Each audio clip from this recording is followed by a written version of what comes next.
And now, let's bring out our special guest.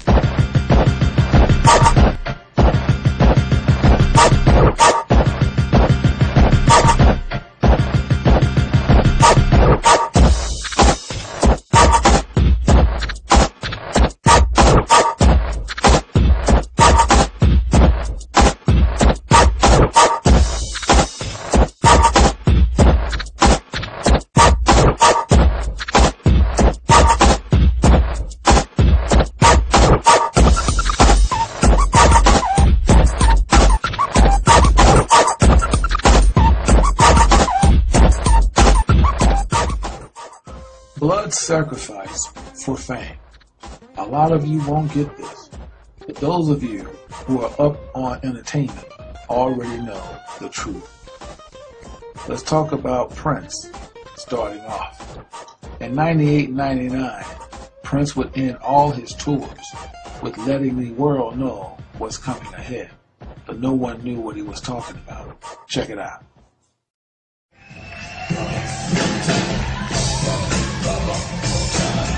We got one more, and we're gonna get out. I gotta go home, y'all.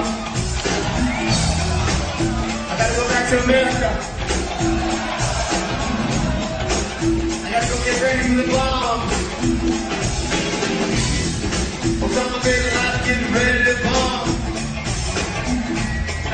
Osama bin Laden getting ready to bomb. You move. Osama bin Laden getting ready to bomb.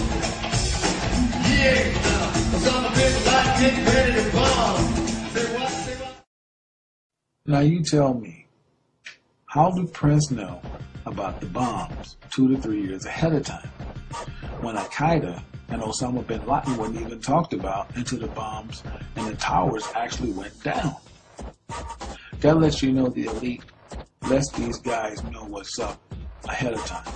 Once you hit that $50 million marker, you become very special to the elite, and it lets you know what they know. And by Prince being an artist, they like for you to sing about it. They also, if you're a big-time movie director, they like for you to put it in your movies. They tell us every day, but most Americans are brain dead. But yes, Prince is an Edomite, and I'm going to explain it very carefully. Even though Prince had black people in his family, don't get it twisted. They were not all black, okay? As seen here. Here's the man that brought Prince in the world, John Nelson. Well, most folks didn't know that John was 50% Italian, 50% black, and what that means half and half. John's father, who is Prince's grandfather, was 100% Italian, and his lineage does not go back to the Moors. So that makes Prince an Edomite. Here's Prince's mother, Mattie Shaw. She was also 90% Italian, 15% black. Prince came from an Italian family, much like Lenny Kravitz. Prince's father is not an Israelite. Prince's father was a blood sacrifice. And Prince is a straight up flaming faggot, and on top of it, he's an Edomite.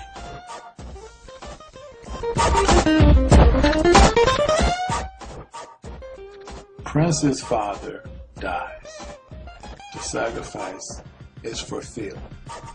Let's turn the tables. Let's talk about Aaliyah. A lot of folks want to believe that Aaliyah was our angel. I'm sorry to inform you, she wasn't. The truth on why Aaliyah died, her death was planned out by someone who loved her and needed her for his own blood sacrifice. Now, Aaliyah was not as innocent as people play upon. There's a lot of things that Aaliyah was involved in. She was involved with 2 different men. I'll explain later. Meanwhile, Damien Dash was the guy she fell in love with. And while Damien Dash had Aaliyah falling in love with him, or as he said, he fell in love with her as well, Damien Dash was involved with another woman. We will show you that woman as the film is rolling. Damon Dash didn't have love for Aaliyah.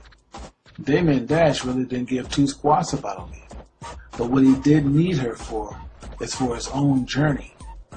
See, Damon Dash took the oath, just like his partner Jay-Z. And they all know about the sacrificing to become famous and wealthy. Well, let's just turn back the tables. Because before Dash, Jay-Z was popping this.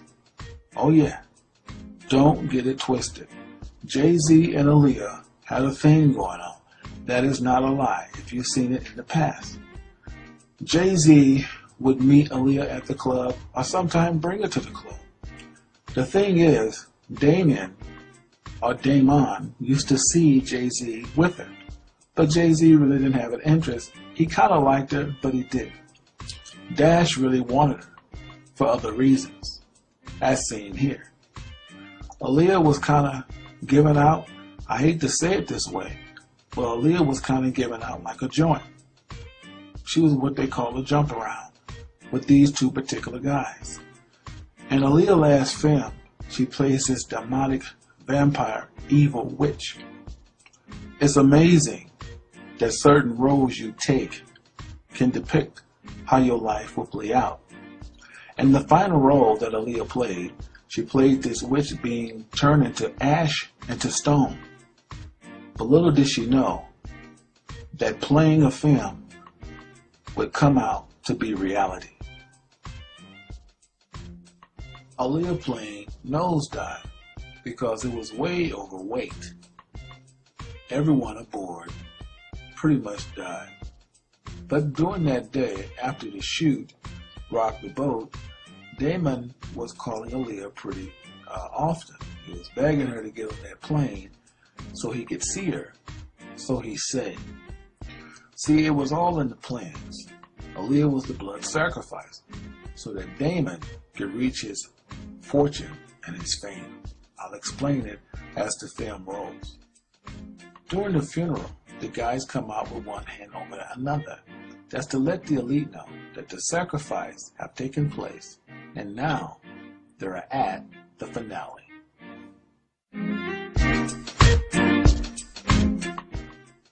Rachel Roy is well aware of the sacrifices that goes on in Hollywood. She was with Damon at the time of the death of Aaliyah. See, he met her as an intern working for Rocawear, fell in love with her, even impregnated her in 1999, about the same time he met Aaliyah. She knew about Aaliyah. She also knew Aaliyah was going to be their sacrifice for fortune and fame.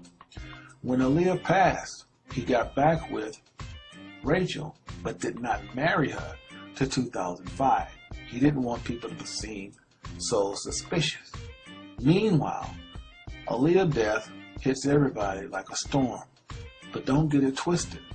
What you didn't know is that Aaliyah was down with the Baphomet. Now, she wasn't down with the sacrifices, especially if she knew she was going to be sacrificed. But Aaliyah would always throw up her Baphomet sign like all the rest of them, because she was a part of the brotherhood as well, on the female side. Don't get it twisted. The women sell out too. What did he get for sacrificing her? Rocawear. Pro Kids. State Property Films. The clothing line of CEO. But Damon saw Jay-Z moving faster, so he wanted to get rid of Rocawear. So he sold it to Jay-Z for $30 million. But Jay-Z was always up on game. Jay-Z said, thanks, brother. Took it to his partners and flipped it for $204 million. Talk about screwing you without Vaseline. Ouch. Damon seen Jay-Z moving in the fast lane, so Damon would have secret talks and try to work out a distribution deal behind the elite's back. Jay-Z went and told leaders of the Boule this would make Jay trustworthy and give much wealth for his snitching.